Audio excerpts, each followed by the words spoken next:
Hello বন্ধুরা, MI pharmacy YouTube চ্যানেলে স্বাগত জানাই। আজকে আমরা এই ভিডিওর মাধ্যমে পায়ে ব্যথা নিয়ে আলোচনা করব।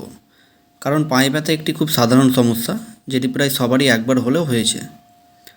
তাই এই ভিডিওতে একজন রোগীর পায়ে ব্যথার সমস্যা এবং তার জন্য ডাক্তারবাবু দেওয়া প্রেসক্রিপশন নিয়ে আলোচনা করব। প্রেসক্রিপশনটির মধ্যে দেখতে পাবেন রোগীটির পায়ে তীব্র ব্যথা হচ্ছে এবং ব্যথাটি কয়েকদিন ধরে হচ্ছে। তাই ডাক্তারবাবু পেশেন্টটিকে দেখে তাকে আইবুপ্রোফেন ট্যাবলেট দিয়েছেন, সাথে প্যারাসিটামল ট্যাবলেট এবং তার সাথে র্যাবিপ্রাজল দিয়েছেন। ওষুধগুলি খাওয়ার নিয়ম এবং তার পার্শ্ব প্রতিক্রিয়া সম্পর্কে আমরা এই ভিডিওতে বিস্তারিত আলোচনা করব এবং কতদিন খাওয়ার পরামর্শ দিয়েছেন সেটাও জানার চেষ্টা করব। তবে আপনাদের অনুরোধ করছি, এই ভিডিও দেখে কখনোই কেউ নিজে থেকে ওষুধ সেবন করবেন না। এই ভিডিওটি কেবলমাত্র শিক্ষণীয়মূলক হিসাবে গ্রহণ করবেন। আপনার পায়ে ব্যথা হলে অবশ্যই একজন ডাক্তারের পরামর্শ নিন এবং সেই মতো ওষুধ সেবন করুন। তাহলে চলুন বেশি দেরি না করে শুরু করা যাক। আপনারা যে প্রেসক্রিপশনটি দেখতে পাচ্ছেন, এটা হাসপাতালের প্রেসক্রিপশন, যেখানে আমার ট্রেনিং চলছে সেই হাসপাতাল ওয়ার্ড থেকে পেয়েছি। আমি একজন ট্রেনি ফার্মাসিস্ট। দেখুন বন্ধুরা, প্রত্যেকটি প্রেসক্রিপশনকে সমাধান করার আগে আপনাদের ভালো মতো পেশেন্টের ডিটেলস দেওয়া আছে কিনা দেখে নিতে হবে, যেটা আমি প্রায় প্রতিটি ভিডিওতেই বলে থাকি। কারণ প্রেসক্রিপশন সমাধান করার আগে অবশ্যই এইগুলো দেখতে হবে। তাই প্রেসক্রিপশন সমাধান করার আগে পেশেন্টের নাম, পেশেন্টের সেক্স, যেমন এখানে মেল, এবং তার এজ, এবং যে ডেটে পেশেন্টটি ডাক্তারবাবুকে দেখিয়েছেন সেই ডেটটা ভালো মতো দেখতে হবে। এবং সবশেষে ডাক্তারবাবুর সিগনেচার আছে কি না সেটাও দেখতে হবে। তো ডাক্তারবাবু তিনার সমস্যা শুনে চিহ্নিত করেন। দেখুন এখানে লেখা আছে লেগ পেন, এর মানে হলো পায়ে ব্যথা। তো দেখুন পায়ে ব্যথা কিন্তু বিভিন্ন কারণে হতে পারে। সাধারণত পায়ে ব্যথা যে কারণে হয়, যে কোনো পেশেন্ট যদি হোঁচট খেয়ে পড়ে গেলে সেক্ষেত্রে ব্যথা হতে পারে। অতিরিক্ত দৌড়ানো বা হাঁটা বা ব্যায়াম করলে পায়ের মাংসপেশি এবং হাড়ের উপরে বেশি চাপ পড়ে যায়, ফলে পায়ে ব্যথা হতে পারে। এছাড়াও পায়ে আঘাত লাগলে, যেমন মুচকে যাওয়া, হাড় ভেঙে যাওয়া বা মাংসপেশিতে টান লাগলে ব্যথা হতে পারে। এছাড়াও অন্যান্য কারণও হতে পারে। তো আপনার কাছে যখন কোনো পেশেন্ট আসবে পায়ে ব্যথা নিয়ে, তখন আপনি পেশেন্টের সমস্যাগুলি শুনে সেটাকে ভালো মতো আইডেন্টিফাই করতে হবে, কেন হচ্ছে এবং কোথায় হচ্ছে, সেই মতো ওষুধ দিতে হবে। তো এখানে ডাক্তারবাবু পায়ে ব্যথার সমস্যার জন্য 3টি ওষুধ দিয়েছেন। প্রথম ওষুধটি ব্যথার জন্য দিয়েছেন এবং দ্বিতীয় ওষুধটি জ্বর এবং ব্যথার দুই ক্ষেত্রেই কাজ করে, এবং সবশেষে একটি গ্যাসের ওষুধ দিয়েছেন। তো এখানে সর্বপ্রথম যে ওষুধটি দিয়েছেন তার নাম হচ্ছে আইবুপ্রোফেন 400 মিলিগ্রাম। এটা ওষুধের মেন কম্পোজিশন বা জেনারিক নামও বলতে পারেন। এটা বাজারে ব্রুফেন 400 নামে পাওয়া যায়, যেটা সিপলা লিমিটেড কোম্পানির। খাওয়ার নিয়ম বলেছে একটি করে ট্যাবলেট বিডিপিসি। বিডিপিসি একটি ল্যাটিন কোড। বিডি কথাটির অর্থ হচ্ছে বিসিন ডাই, যার বাংলা মানে দিনে 2 বার। পিসি কথাটির অর্থ পোস্ট সাইবম, যার মানে হচ্ছে খাওয়ার পর। কন্টিনিউ কতদিন খাওয়ার কথা বলেছে? কন্টিনিউ 3 দিন খাওয়ার পরামর্শ দিয়েছেন। আইবুপ্রোফেন 400 মিলিগ্রাম ওষুধটি হলো একটি non steroidal anti inflammatory drugs বা এনএসএআইডি। এটি আমাদের ব্যথা কমাতে সাহায্য করে, যেমন পেশিতে ব্যথা, মাথা ব্যথা বা মাসিকের ব্যথা বা হালকা জ্বর থাকলে সেটাকেও কমাতে সাহায্য করে।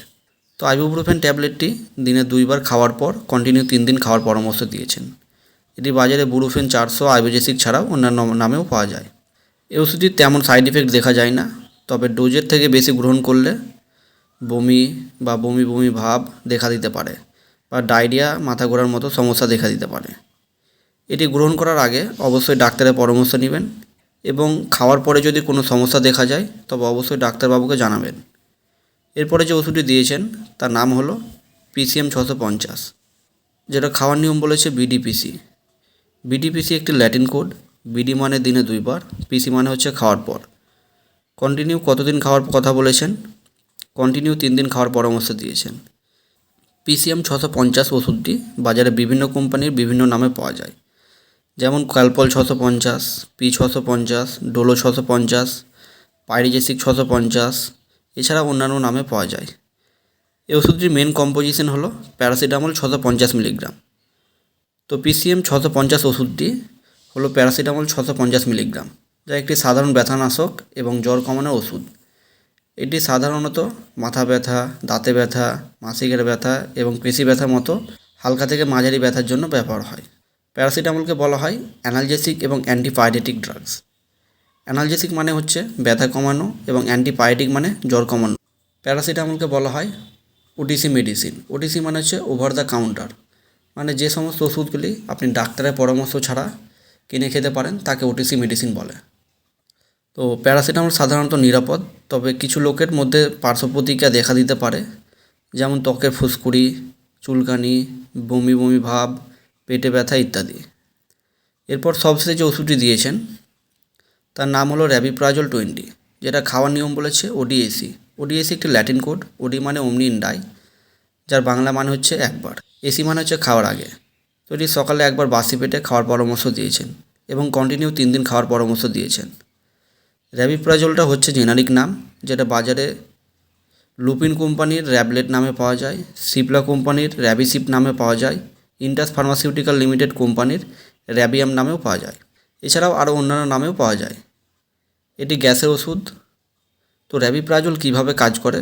র্যাবিপ্রাজল পাকস্থলীর প্রাচীরের কোষগুলিতে প্রোটন পাম্প নামক একটি এনজাইমকে বাধা দেয়। এই প্রোটন পাম্প এনজাইম পাকস্থলীতে অ্যাসিডের তৈরির জন্য দায়ী। র্যাবিপ্রাজল এই এনজাইমকে ব্লক করে, ফলে পাকস্থলীতে অ্যাসিডের উৎপাদন কমে যায়। তো ধন্যবাদ বন্ধুরা ভিডিওটি শেষ পর্যন্ত দেখার জন্য। আজকের ভিডিওটি ছিল পায়ে ব্যথার জন্য ডাক্তারবাবুরা কী ধরনের ওষুধ প্রেসক্রাইব করেছেন এবং কিভাবে একটি প্রেসক্রিপশনকে সমাধান করা হয় সেটা নিয়ে। এখানে প্রথম ওষুধটি ছিল ব্যথার জন্য এবং দ্বিতীয় ওষুধটি ছিল জ্বর এবং হালকা ব্যথার জন্য, এবং সব শেষে ওষুধটি গ্যাসের ওষুধ ছিল। এই ভিডিওটি আপনাদের তথ্যের উদ্দেশ্যে শুধুমাত্র আপনাদের ওষুধ সম্পর্কে জ্ঞান বৃদ্ধি করা এবং বিভিন্ন রোগ সম্পর্কে সচেতন হওয়ার জন্য। আপনাদের যদি কোনো ওষুধ খাওয়ার প্রয়োজন হয় তবে অবশ্যই একজন ডাক্তারের সাথে পরামর্শ করুন। ভিডিওটি ভালো লাগলে লাইক করুন এবং বন্ধুদের মধ্যে শেয়ার করুন। আপনি যদি আমার চ্যানেলে প্রথমবার হয়ে থাকেন তবে অবশ্যই চ্যানেলটি সাবস্ক্রাইব করে পাশে থাকবেন এরকম আরও নতুন নতুন ভিডিও পাওয়ার জন্য। ধন্যবাদ। দেখা হবে নতুন একটি ভিডিওর মাধ্যমে।